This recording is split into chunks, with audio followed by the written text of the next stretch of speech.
Welcome friends.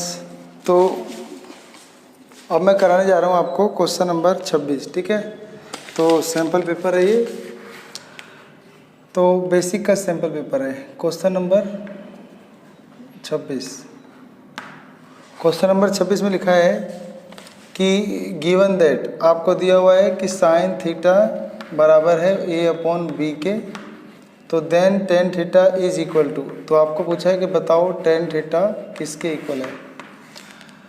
तो sine theta का formula जानते हैं, वो होता है परपेंडिकुलर अपॉन हाइपोटेनियस। तो अगर हम कोई डायग्राम बनाएं और उस डायग्राम में इसको थीटा मान लें, तो थीटा के सामने परपेंडिकुलर होता है, ये बेस होता है, ये हाइपोटेनियस होता है। तो आपको परपेंडिकुलर पता चल गया ए है, हाइपोटेनियस पता चल गया बी है। अब आपको बेस निकालना है, तो फॉर्मूला होता है हाइपोटेनियस का स्क्वायर बराबर परपेंडिकुलर का स्क्वायर प्लस बेस का स्क्वायर। तो हाइपोटेनियस क्या हो जाएगा, बी का स्क्वायर, परपेंडिकुलर हो जाएगा ए का स्क्वायर, और बेस का स्क्वायर निकालना है। ये प्लस का है तो इधर आके माइनस हो जाएगा, तो B square minus A square बराबर बेस का स्क्वायर। ये स्क्वायर आके रूट चढ़ जाएगा, तो under root B square minus A square बराबर हो जाएगा आपका बेस का स्क्वायर। तो आपको बेस पता चल गया, तो बेस आ गया आपका under root B square minus A square. ठीक है, तो आपको क्या निकालना था, टेन थीटा। इसका फॉर्मूला होता है perpendicular upon hypotenuse, sorry base. ठीक है, मतलब लंब बटे आधार होता है। तो परपेंडिकुलर ये रहा थीटा के सामने ए, और बेस ये निकाला था under root B square minus A square. तो इसमें आपका सही ऑप्शन हो जाता है ए अपॉन में under root B square minus A square, option number D हो जाता है। ठीक है, तो आपका करेक्ट ऑप्शन नंबर डी हो जाएगा। सही है।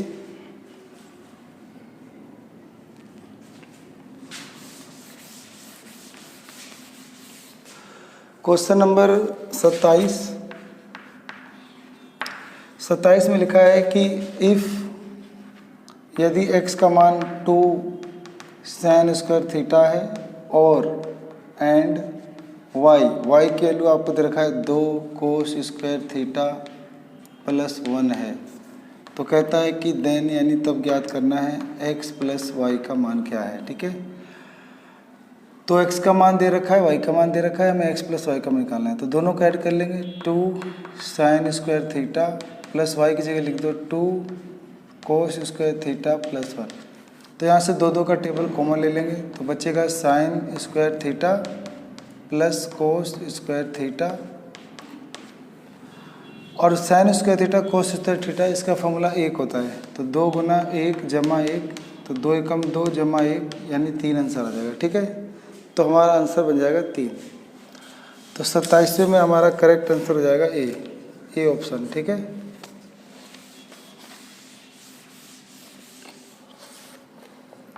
28वां क्वेश्चन, इसमें लिखा है कि if the difference between the circumference and radius of a circle is 37, pi equal to 22 upon में 7, then circumference in centimeter of the radius is। हमें बोल रखा है कि if the difference between circumference and radius of a circle, यानी कह रहा है एक सर्कल है, उसका जो सर्कमफ्रेंस है और उसका जो रेडियस है, इन दोनों का डिफरेंस जो है वो 37 सेंटीमीटर है। तो हमें कह रहा है कि बताओ सर्कमफ्रेंस ऑफ सर्कल क्या है। ठीक है, तो किसी भी सर्कल का जो सर्कमफ्रेंस ऑफ सर्कल होता है वो होता है 2 पाई r माइनस r। तो circumference of circle 2 pi r होता है, इसमें से रेडियस को बोला था माइनस करो, इनका डिफरेंस है 37। दोनों में से आर का टेबल कॉमन लोगे तो 2 मल्टीप्लाई 22, पाई की वैल्यू 22/7 बोली थी -1। अब यहाँ पे हम गुना करेंगे 22 दूनी 44/7 घटा 1 बराबर 37। एलसीएम ले लेंगे, इसके नीचे 1 लिख के एलसीएम 7 और 1 का एलसीएम 7 आ जाएगा, 7 44 रहेगा और इधर 7 एकम 7 हो जाएगा। तो ये 44 में से 7 घट जाएगा, तो बचेगा आपका रेडियस बराबर 37। 44 में से 7 घट गया, 37/7 बराबर 37। तो ये मल्टीप्लाई में था, तो रेडियस निकालेंगे तो 7 इधर मल्टीप्लाई हो जाएगा और ये 37 डिवाइड में आ जाएगा, 37 से 37 कट जाएगा, रेडियस हो जाएगा 7 सेंटी। तो हमें रेडियस नहीं निकालना, हमें निकालना था सरकमफ्रेंस ऑफ सर्कल, वो होता है 2 पाई r। तो 2 पाई का मान 22/7 और r का मान 7, 7 से 7 कट गया, 22 दूनी 44। तो 44 कौन सा ऑप्शन है? ऑप्शन नंबर आपका बी 44 हो जाएगा। ठीक है, क्वेश्चन नंबर 29 करेंगे।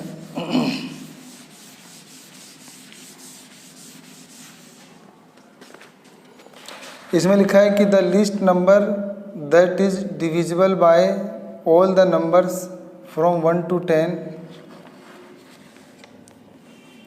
कहता है कि वो छोटी छोटी संख्या बताओ जो 1 से लेकर 10 तक की सभी संख्याओं से इंक्लूसिव मतलब भाग हो जाए।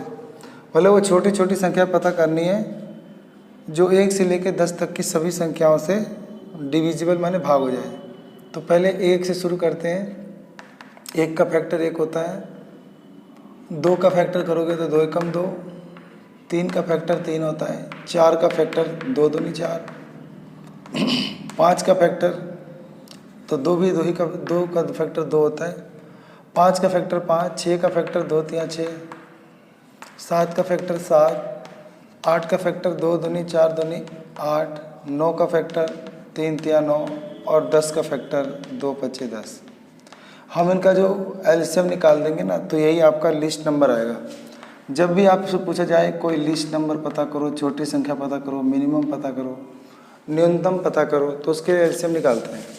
एलसीएम कैसे निकालते हैं कि जैसे मान लो यहाँ पे सब में क्या है, सबसे छोटा प्राइम नंबर 2 है, तो पहले आप 2 लिखो और 2 चेक करो कि 2 की सबसे मैक्सिमम पावर क्या है। तो 2 की पावर यहाँ 1 ही है, 3 की पावर 1 है, यहाँ 2 बार आ रहा है तो 2 की पावर 2, 5 अकेला है, यहाँ भी दोनों अकेले हैं, 7 की पावर 1 अकेली है, यहाँ पे 2 2 3 बार आ रहा है, 2 की पावर 3, 3 2 बार आ रहा है, 3 की पावर 2, यहाँ पे दोनों अकेले हैं तो पावर 1 1 है।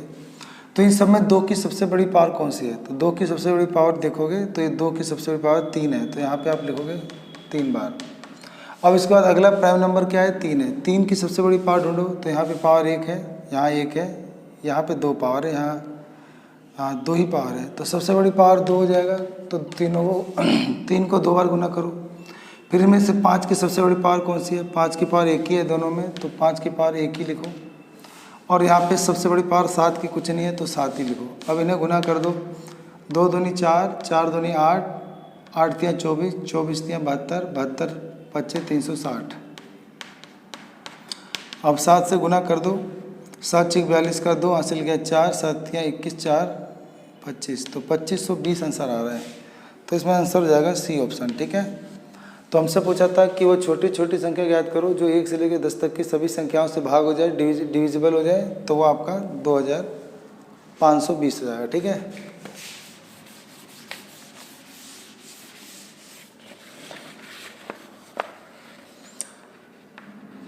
तीस नंबर पे क्वेश्चन है, the 3 ball ring at 3 bells, 3 घंटियाँ हैं, तो 3 bells rings at interval of 4, 7 and 40 minute. 3 घंटियाँ हैं जो कि 4, 7 और 14 मिनट के अंतराल पे बजती रहती हैं। All 3 rang at 6 AM। अगर तीनों सुबह 7 बजे बजना शुरू हों तो when will they ring together again, तो दोबारा वो कितने समय बाद बजेंगी। तो 3 घंटियाँ हैं जो कि 7 मिनट, 4 मिनट, 7 मिनट और 14 मिनट पे बजती हैं। तो अगर सुबह 6 बजे इनको बजाना शुरू करें तो दोबारा एक साथ ये घंटियाँ कब बजेंगी। तो ऐसे में तो ये पता नहीं कितने बार बजेंगी, ठीक है, लेकिन हमें पहली बार पता करना है कि कम से कम समय में कब बजेगी। तो कम से कम समय के लिए आपको निकालना होगा एलसीएम। तो आप 4, 7 और 14 का एलसीएम निकाल लीजिए, जैसे भी आपको निकालना आता हो। 4 का फैक्टर 2 दूनी 4, 7 का फैक्टर 7 ही रहेगा, 14 का फैक्टर 2 सते 14। यहाँ 2 की पावर 2 आ रही है, यहाँ 7 की पावर कुछ नहीं है तो 1 है, यहाँ पे 2 की पावर 1 और 7 की पावर 1। तो जब हम एलसीएम निकालेंगे तो दोनों में से हाईएस्ट कॉमन फैक्टर लेते हैं, मतलब बड़ी पावर लेते हैं। तो 2 की पावर 2 है तो 2 गुना 2, 7 की पावर 1 ही है दोनों में 1, और यहाँ 2 को छोड़ देंगे, बस आंसर आ जाएगा 2 दूनी 4 सते 28 मिनट। तो अगर वो 6 बजे बजना शुरू हुई थी तो अगला बजेगा 6:28 पे। तो आपका ऑप्शन हो जाएगा यहाँ पे सी ऑप्शन, ठीक है। तो 3 घंटियाँ एक साथ 3 घंटियाँ अलग अलग समय बजती हैं, एक 4 मिनट, एक 7 मिनट, एक 14 मिनट में बजती है। तो वो कौन सा समय है कि दोबारा एक घंटी दोबारा बजेगी अगर 6 बजे बजाना शुरू करें? तो तीनों का एलसीएम निकाल देना, 28 मिनट आएगा, 28 मिनट आपका आंसर जाएगा, ठीक है। तो 6:28 पे वो घंटी बजेगी।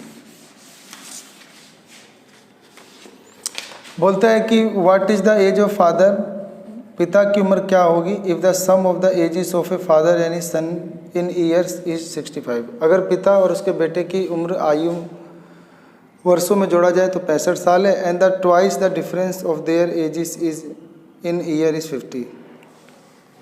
और उनकी उम्र की आयु का दुगना है, वो 50 साल है। तो पता करना है कि उसकी फादर की उम्र कितनी है। लेट कर लेंगे फादर की उम्र को एक्स,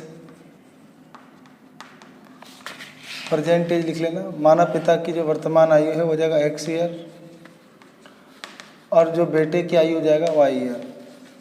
अब अकॉर्डिंग टू क्वेश्चन उसने बोला कि दोनों की उम्र जोड़ोगे तो 65 साल है। फिर बोला इनका डिफरेंस करके इसका डबल करोगे तो वो किसके बराबर है, 50 साल के बराबर है। तो 2 से कट जाएगा तो x - y बराबर 25 हो जाएगा। ये क्वेश्चन फर्स्ट मान लो और ये सेकंड मान लो, इन्हें ऐड कर दो, लिखो एडिंग फर्स्ट एंड सेकंड, इन्हें ऐड कर लो। तो ये था आपका x + y बराबर 65 और ये x - y बराबर 25। इन्हें ऐड करोगे तो x एक जुड़ के 2x और ये y कट जाएगा और ये इसको जोड़ोगे तो 90 आ जाएगा। 2 से कट जाएगा तो x की वैल्यू आ जाएगा 45। तो यानी पिता की उम्र हो जाएगा 45 साल, ठीक है। तो ये हमारा आंसर आ गया।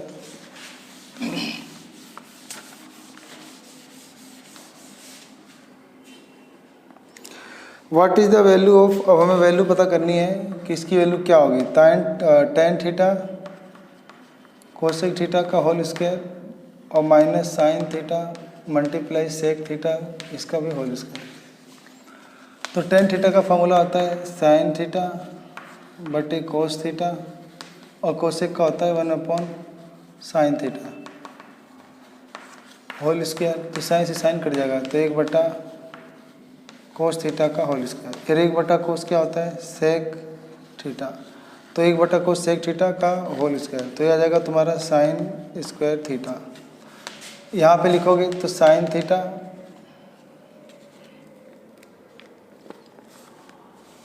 थीटा और ये लिखा है कोसेक थीटा। कोसेक थीटा को लिख दो 1/cos थीटा का होल स्क्वायर। ये साइन एकम साइन हो जाएगा तो साइन थीटा बटे कोस थीटा का होल स्क्वायर। साइन थीटा बटे कोस थीटा क्या होता है, tan थीटा का होल स्क्वायर।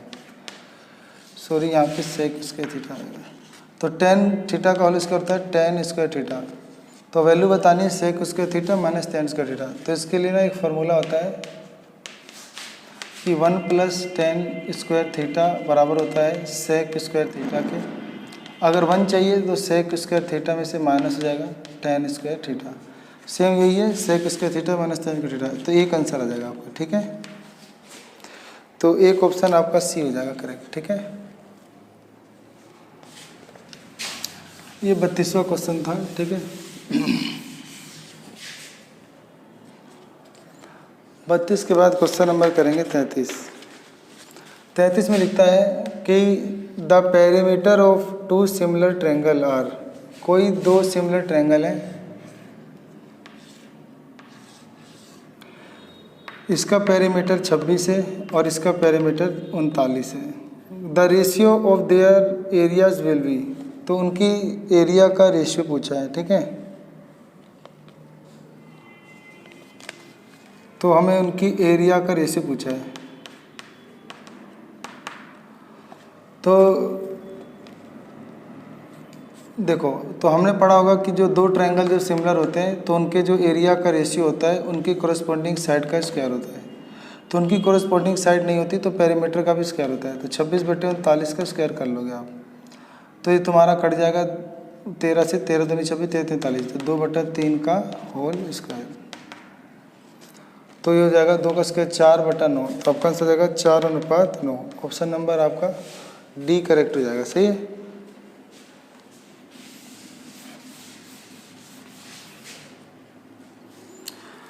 अगला है आपका क्वेश्चन नंबर 34। ये लिखा है कि there are 20 vehicles car and motorcycle in a parking area.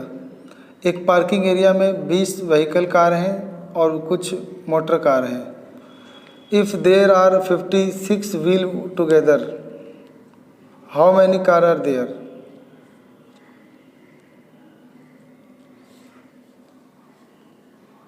देखो हमारे पास 20 गाड़ियां हैं, उसमें से कुछ कार्स हैं और कुछ मोटर्स हैं।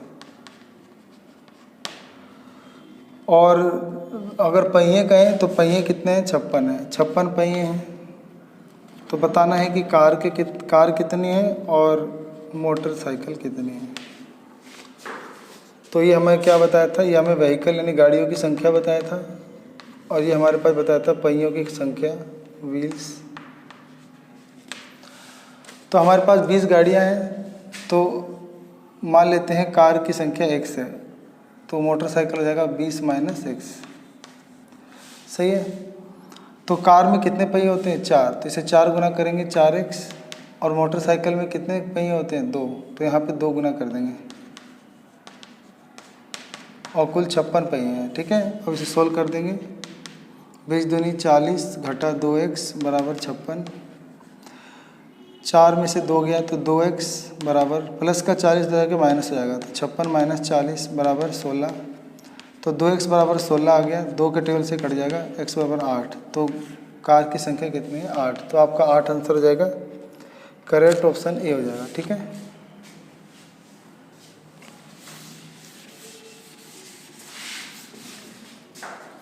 पैंतीसवें में बोलता है a man goes 15 meter due west and then 8 meter due north, how far is the from the starting point?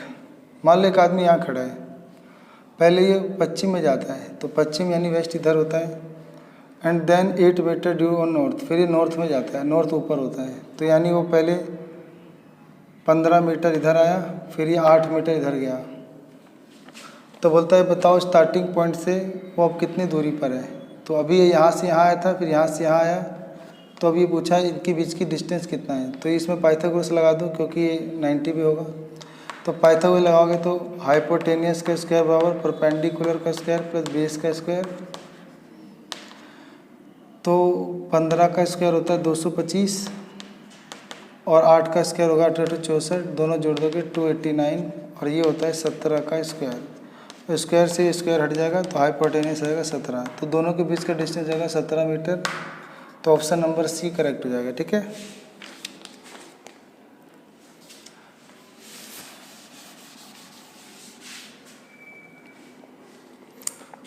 आगे लिखा हुआ है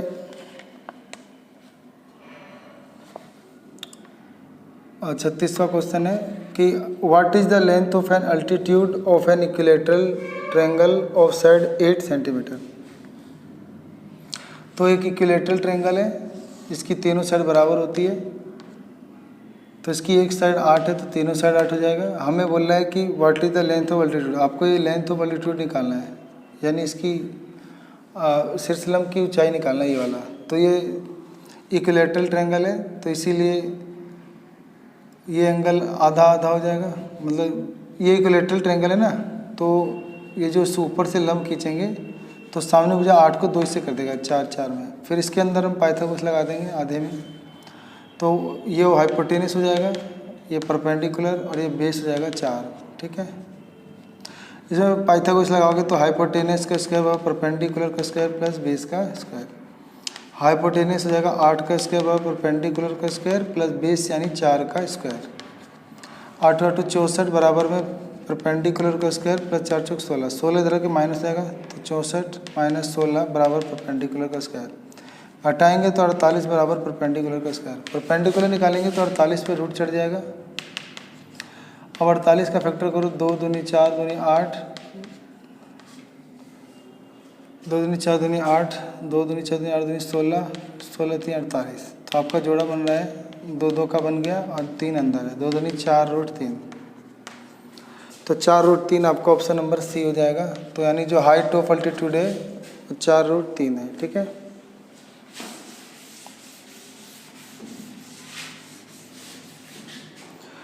क्वेश्चन नंबर 37 है कि if the letters of the word Ramanujan are put in a box.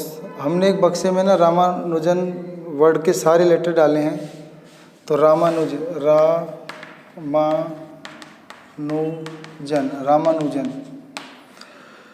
And one letter is drawn at random, और हमने एक कोई भी लेटर निकालना है। The find the probability that letter A, तो ए आने की प्रोबेबिलिटी पूछा है। इसमें ए कितनी बार है, तो 1 2 3 बार ए है। और टोटल कितने लेटर है, 1 2 3 4 5 6 7 8 9 है। तो प्रोबेबिलिटी पूछा है कि लेटर ए आने की, तो हो जाएगा नंबर ऑफ फेवरेबल आउटकम्स अपन में टोटल नंबर ऑफ आउटकम्स, अनुकूल परिणामों की संख्या बटे में कुल परिणामों की संख्या। तो ए आने की पैक हो जाएगा 3/9, टोटल 9 है, तो कट क्या आ जाएगा 1/3। तो ऑप्शन नंबर हो जाएगा आपका डी। सही है। 37 हो गया था।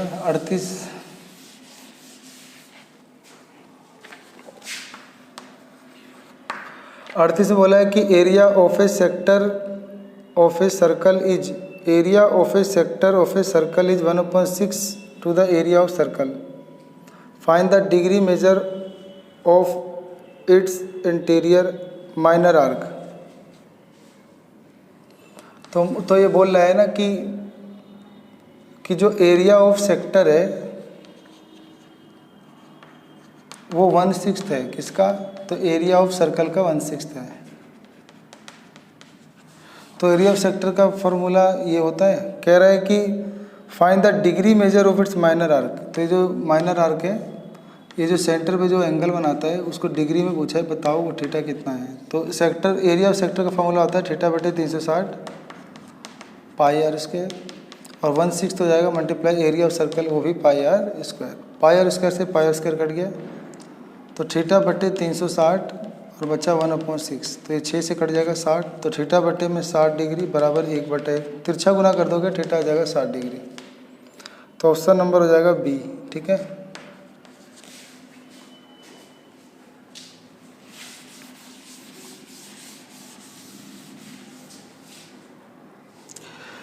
उसके बाद एक क्वेश्चन है 39, कहता है a vertical stick 20 metre long cast a shadow 10 metre on the ground. कहता है एक 20 मीटर लंबी छड़ी है, वो ज़मीन के साथ 10 मीटर का छाया बनाती है। तो ये हो गया आपका एक छड़ी, एक स्टिक।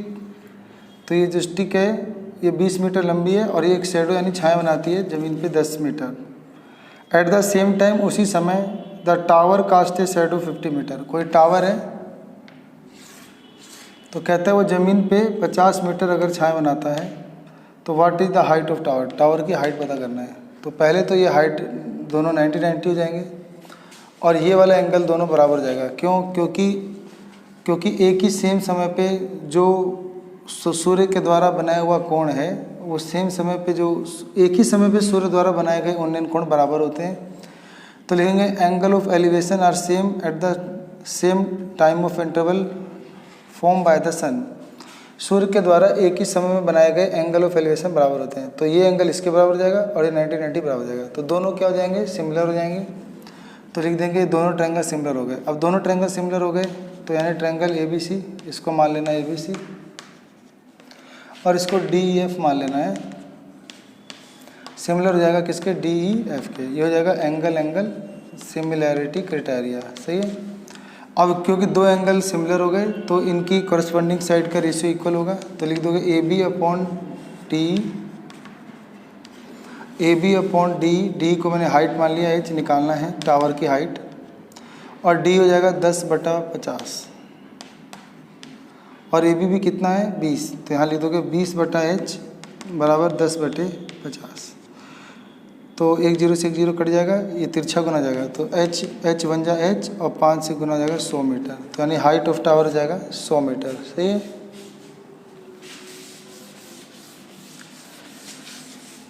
क्वेश्चन नंबर 40 करेंगे, 40वां।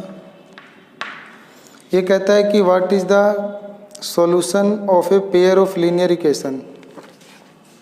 हमें पेयर ऑफ लीनियर इक्वेशन दिया है 37x + 43y बराबर 123, और एक और लिखा है 43x प्लस 37y बराबर से 117। हमें इसमें सोल्व करके x और y का मान निकालना है, ठीक है। ये इक्वेशन फर्स्ट मान लो और ये सेकंड मान लो। एक बार इन्हें ऐड कर दो, एक बार माइनस कर दो, दो इक्वेशन बन जाएगी, दोनों को सोल्व कर दो, x और y आ जाएगा। तो पहले लिखो adding first and second, first और सेकंड को ऐड करो, ये दोनों ऐड हो जाएगा तो हो जाएगा आपका 80x, ये दोनों भी आपका ऐड हो जाएगा तो 80x 80y, और ये दोनों ऐड हो जाएगा 240। अब 80 का टेबल कॉमन ले लेंगे तो x प्लस वाई बराबर 240। 80 डिवाइड में चला जाएगा, कट जाएगा तो 3 आएगा, x plus y equal to 3। इतने के बाद अब क्या करो, सब्ट्रैक्ट करो, subtract equation second from first. तो समीकरण 1 में से 2 घटाओ तो 37x प्लस 43y बराबर 123। इसमें से घटाना है 43x प्लस का 37y बराबर 117। इसे घटाओगे तो ये तुम्हारा कितना आएगा, 37 में से 43 गया तो माइनस का 6x, और इन्हें घटाओगे तो आ जाएगा प्लस का 6y बराबर, ये घटाओगे तो कितना आएगा, 6 ही आएगा। तो यानी घटा का 6x प्लस 6y बराबर 6 आ रहा है। 6 का टेबल कॉमन ले लेंगे, माइनस के 6 का, तो x माइनस